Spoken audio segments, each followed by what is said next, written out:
जय हिंद दोस्तों। तो अभी तक हम पार्ट 2 में राजभाषा के 60 क्वेश्चन कर चुके हैं और आगे हम क्वेश्चन नंबर 61 से आगे बढ़ेंगे। क्वेश्चन नंबर 61, केंद्र सरकार के कर्मचारियों के लिए प्रारंभिक पाठ्यक्रम कौन सा है? प्रवीण, प्रबोध, प्राज्ञ, इनमें से कोई नहीं। तो केंद्र सरकार के कर्मचारियों के लिए प्रारंभिक पाठ्यक्रम प्रबोध है। क्वेश्चन नंबर 62, क्षेत्रीय राजभाषा कार्यान्वयन समिति की बैठक वर्ष में कितनी बार आयोजित की जाती है? 5 बार, 3 बार, 2 बार, 4 बार। तो क्षेत्रीय राजभाषा कार्यान्वयन समिति की बैठक वर्ष में 4 बार आयोजित की, जो कि 3-3 महीने पे आयोजित होता है। मुख्यालय राजभाषा कार्यान्वयन समिति की बैठक वर्ष में कितनी बार आयोजित होती है? 4 बार, 2 बार, 3 बार, 1 बार। तो मुख्यालय राजभाषा कार्यान्वयन समिति की बैठक वर्ष में 4 बार आयोजित होती है।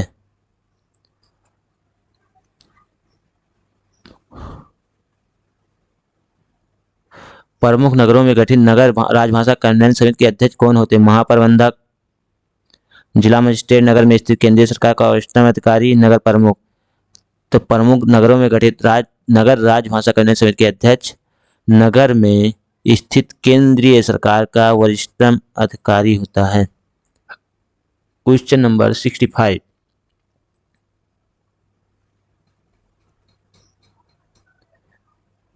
केंद्र सरकार के हिंदी पाठ्यक्रमों की शिक्षा प्रणाली क्या है? नियमित, गहन, पत्राचार, प्राइवेट, उपयुक्त सभी। केंद्र सरकार के हिंदी पाठ्यक्रमों की शिक्षा प्रणाली नियमित, गहन, पत्राचार, प्राइवेट, उपयुक्त सभी है।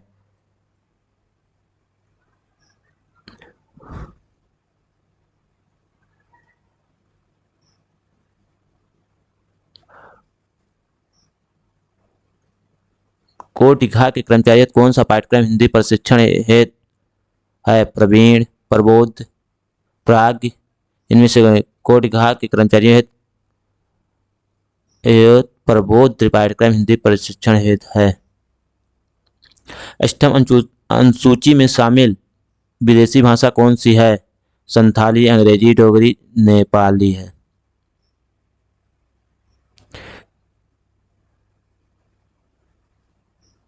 केंद्र सरकार का कौन सा मंत्रालय हिंदी संबंधी परीक्षाएं आयोजित करता है? विदेश मंत्रालय, शिक्षा मंत्रालय, गृह मंत्रालय, रेल मंत्रालय। तो केंद्र सरकार का गृह मंत्रालय हिंदी संबंधी परीक्षाएं आयोजित करता है। क्वेश्चन नंबर 69, रेलवे स्टेशन पर उद्घोषणा किस भाषा क्रम में की जानी चाहिए? हिंदी, अंग्रेजी, स्थानीय हिंदी, अंग्रेजी, प्रादेशिक अंग्रेजी, हिंदी, प्रादेशिक हिंदी, अंग्रेजी। तो रेलवे स्टेशन उद्घोषणा प्रादेशिक हिंदी अंग्रेजी भाषा क्रम में की जानी चाहिए।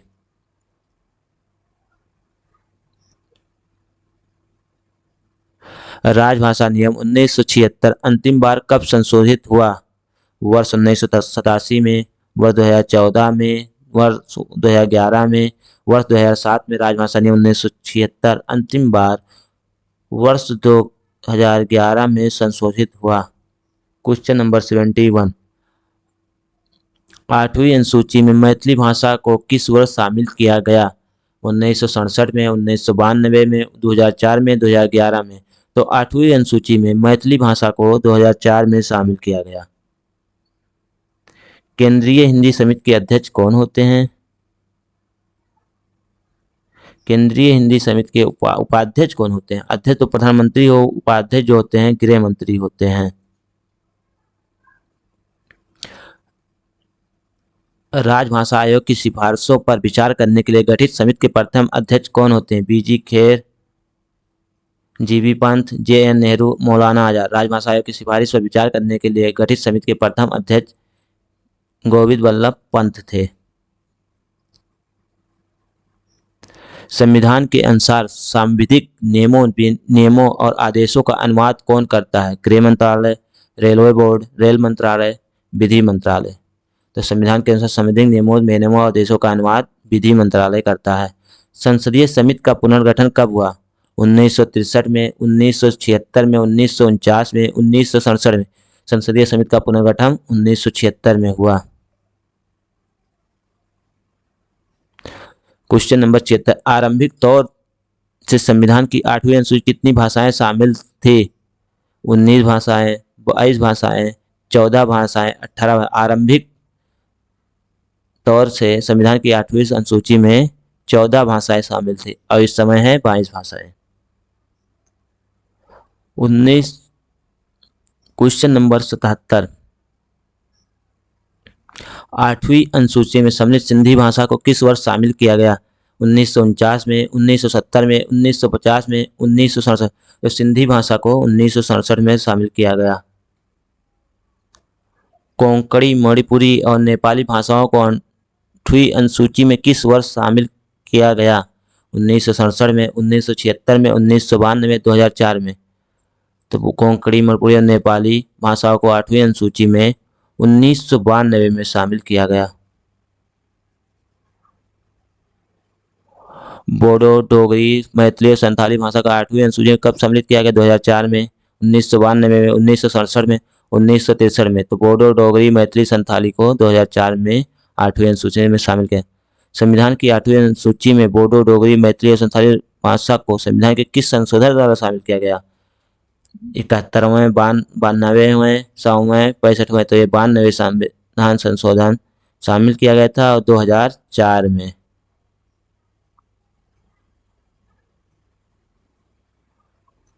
क्वेश्चन नंबर 81, कमलापति त्रिपाठी राजभाषा स्वर्ण पदक किस स्तर के अधिकारी के लिए है? प्रमुख विभागाध्यक्ष, सभी कर्मचारियों के लिए, महाप्रबंधक, उनसे ऊपर स्तर के अधिकारी, राजभाषा में उत्कृष्ट कार्य करने वाले अधिकारी। तो यह है कमलापति त्रिपाठी राजभाषा स्वर्ण पदक महाप्रबंधक एवं उनसे ऊपर स्तर के अधिकारियों के लिए। रेल मंत्री राजभाषा रजत पदक पुरस्कार राशि क्या है? स्वर्ण पदक प्लस 10,000, कांस्य पदक प्लस 6,000, रजत पदक प्लस 8,000, रजत प्लस 9,000। तो रेल मंत्री राजभाषा रजत पदक की पुरस्कार राशि रजत पदक प्लस 8,000 रुपये है। मैथिली शरण गुप्त पुरस्कार योजना किस लिए प्रदान की जाती है? उपन्यास लेखन हेतु, कहानी कथा लेखन हेतु, काव्य गजल संग्रह हेतु। तो मैथिली शरण गुप्त काव्य गजल संग्रह हेतु है। उपन्यास लेखन हेतु प्रेमचंद।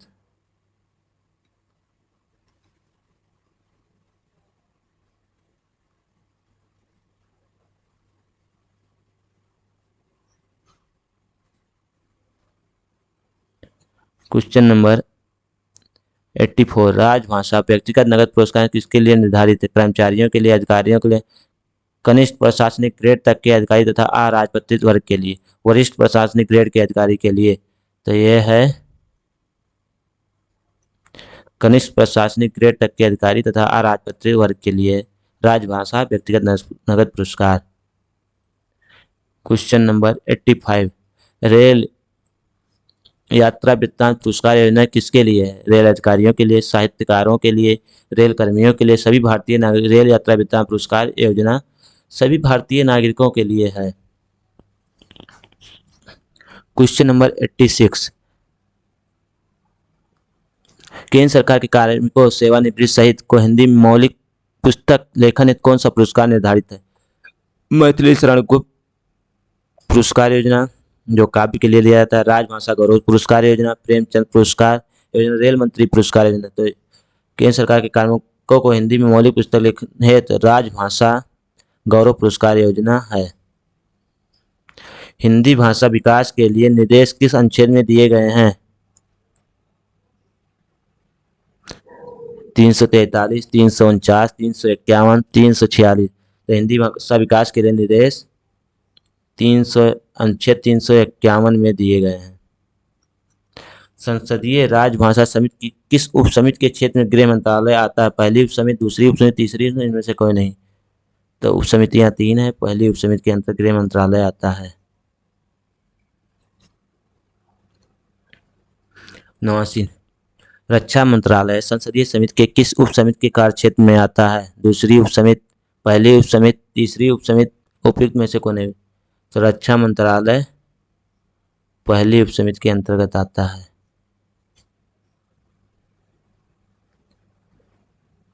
राजभाषा अधिनियम 1963 की किस धारा के उपबंधों के अनुसार संसदीय समिति का गठन किया गया?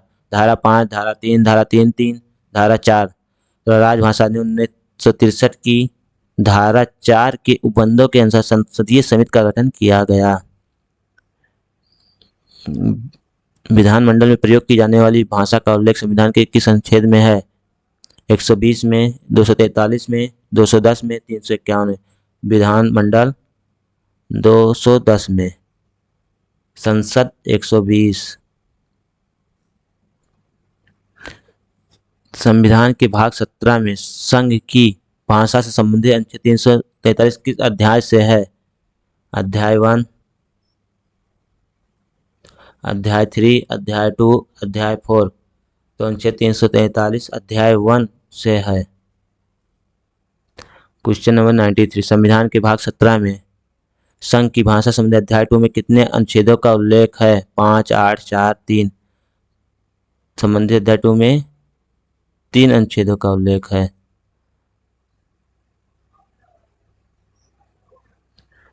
क्वेश्चन नंबर 94, संघ की भाषा संबंधी विशेष निर्देश संविधान के भाग 17 के किस अध्याय में है?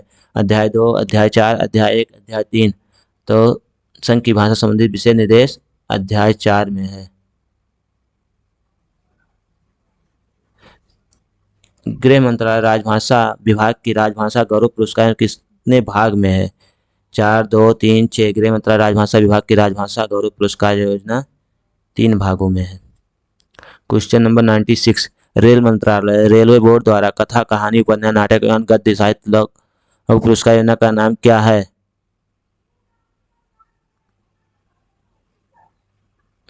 मैथिली शरण पुरस्कार योजना, राजभाषा व्यक्तिगत नगद पुरस्कार योजना, प्रेमचंद पुरस्कार योजना, लाल बहादुर शास्त्री तकनीकी मौलिक लेखन पुरस्कार योजना। तो रेल मंत्रालय रेलवे द्वारा कथा, कहानी, उपन्यास, नाटक एवं गद्य साहित्य लघु पुरस्कार योजना का नाम मुंशी प्रेमचंद पुरस्कार योजना है। क्वेश्चन नंबर 97, एक राज्य से दूसरे राज्य या किसी राज्य और संघ के बीच प्रयोग की जाने वाली भाषा का उल्लेख किस अनुच्छेद में है? अनुच्छेद 343, 344, 345, 346। तो ये है अनुच्छेद 346 में। क्वेश्चन नंबर 98, राजभाषा हिंदी से संबंधित नियमित पाठ्यक्रम की परीक्षाएं वर्ष में कितनी बार आयोजित की जाती हैं? 1 बार, 3 बार, 2 बार, 4 बार। तो राजभाषा हिंदी से संबंधित नियमित पाठ्यक्रम की परीक्षाएं वर्ष में 2 बार आयोजित की जाती हैं। क्वेश्चन नंबर 99, संसदीय समिति ने अपनी प्रथम बैठक के बाद राष्ट्रपति के समक्ष अपनी रिपोर्ट कब प्रस्तुत की? 30/9/1967, 8/2/1959 को, 10/5/1963 को, 2/10/1968 को। तो ये 8 फरवरी 1959 को संसदीय समिति ने अपनी प्रथम बैठक के बाद राष्ट्रपति के समक्ष अपनी रिपोर्ट प्रस्तुत की थी। अब क्वेश्चन नंबर 100, निर्मला किस प्रसिद्ध लेखक की कृति है? भारतेंद्र हरिश्चंद्र की, जयशंकर प्रसाद की, मुंशी प्रेमचंद की, हजारी प्रसाद द्विवेदी की। तो निर्मला जो है मुंशी प्रेमचंद की प्रसिद्ध लेखक है की कृति है।